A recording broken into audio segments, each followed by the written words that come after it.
Kohteessamme katemateriaali on palahuopa. Huopakatto vaatii allensa umpilaudoituksen. Laudoitus tehdään ponttilaudasta. Laudoituksen tekeminen aloitetaan räystäältä ja edetään kohti harjaa. Umpilaudoitus näyttää tältä. Lopuksi harjalle asennetaan viimeinen laudoitus. Tämä lauta on valmiiksi lovettu savupiipun kohdalta.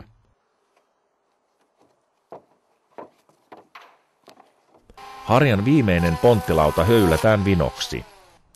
Tällöin harjan huovan saa helpommin asennettua, eikä harjalle jää teräviä kulmia, mitkä voisivat rikkoa huovan.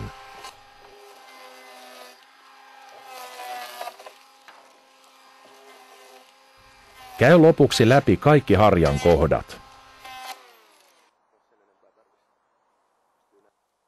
Päädyn viimeiset laudat liuutetaan ulkopuolelta sisäänpäin, ensin käsin ja lopuksi vasaralla. Naulaa laudoitus lopuksi kiinni. Merkkaa päädyssä sahauslinja. Merkkauslangalla räpsäytetään sahauslinja suoraksi. Käytä sahaamisessa pitkää metallista sahaustukea. Sahaa ponttilaudat poikki siten, että lauta jää muutaman sentin yli räystäästä. Näin saat räystään otsalaudat siististi asennettua.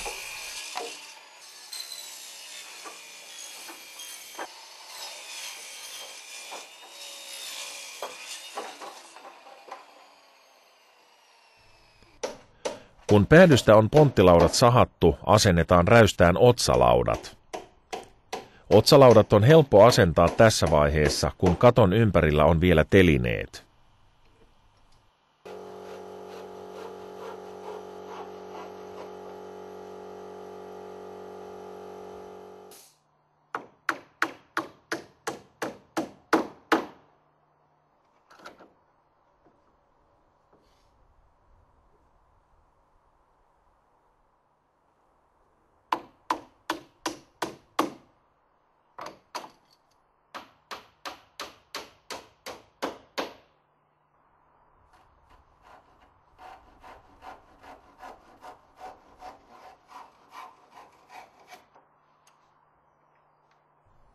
Naulaa vielä otsalaudat nurkista kiinni toisiinsa. Näin nurkasta tulee siisti.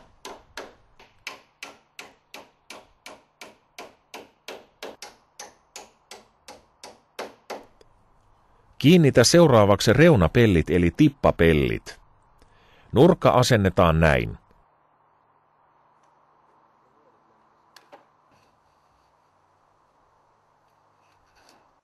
Naulaa pellit kiinni.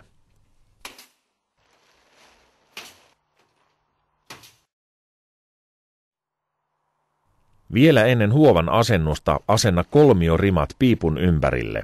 Näin saat piipun juureen huovan asennettua tiiviisti ja hyvin. Palahuovan alle asennetaan ensin rullassa oleva alushuopa. Huopa asennetaan harjalta räystäälle. Mittaa ja katkaise oikean mittainen pala. Sen jälkeen sivele bitumiliimaa reunaan ja räystäälle. Asenna huopa ja painele kiinni liimaan. Alushuovan reunassa on liimakaista.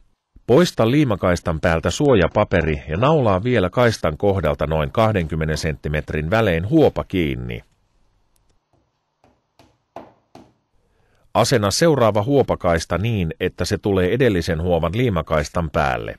Muista levittää bitumiliimaa räystäälle. Jatkoskohdat asennetaan kuten pitkätkin kaistat. Muista liimata jatkoskohdat hyvin.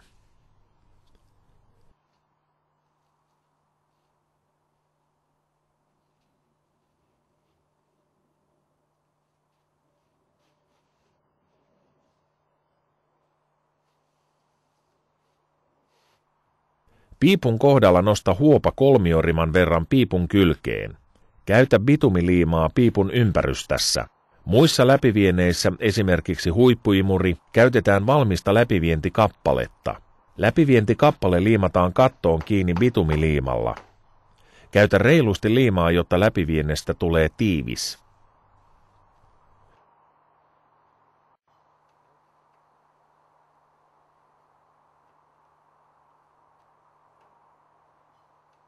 Nyt alushuopa on asennettu ja läpiviennit tehty.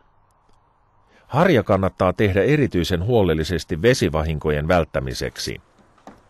Palahuovan asennus aloitetaan naulaamalla ensin räystäälle räystäspalat.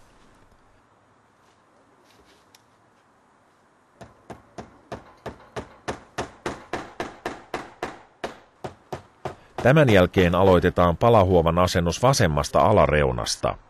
Palahuovan alareunassa on liimakaista, jonka päältä poistetaan suojapaperi ennen asennusta.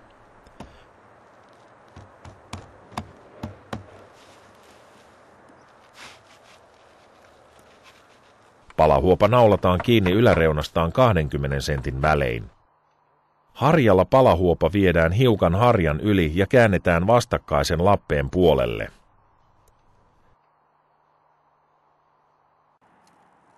Läpivientien kohdalla huopa leikataan siististi ja tarkasti putken ympärille.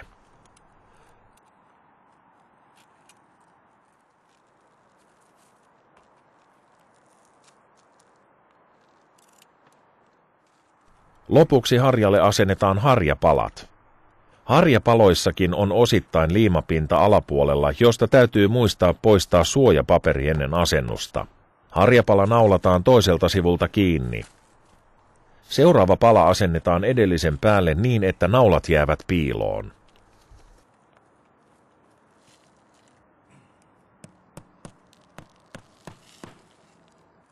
Harjapalakin leikataan siististi läpivientien ympärille.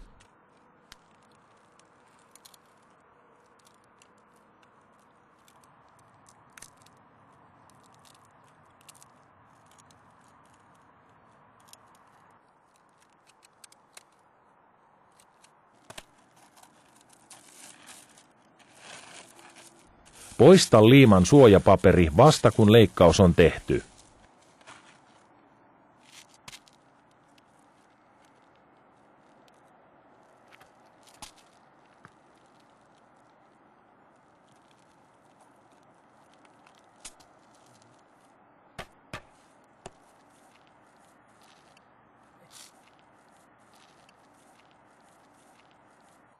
Valmis huopakatto on siistin näköinen ja oikein tehtynä tiivis ja pitkäikäinen.